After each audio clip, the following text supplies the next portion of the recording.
মুক্তাগাছা উপজেলা বিএনপির সবচেয়ে প্রবীণ রাজনৈতিক নেতাদের অন্যতম।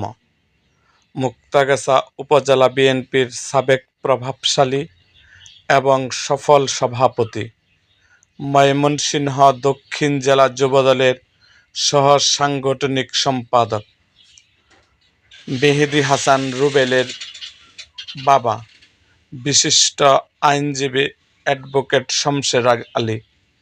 শমশের উকিল গুরুতর অসুস্থজনিত কারণে ময়মনসিংহ মেডিকেল কলেজ হাসপাতালে চিকিৎসা নিচ্ছেন।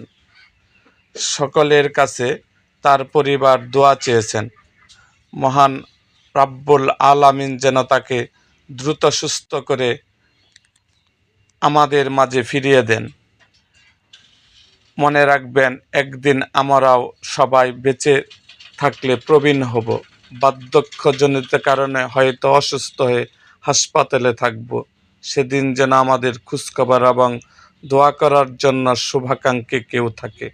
আমরা সকলেই যেন সকলের খোঁজখবর নিই।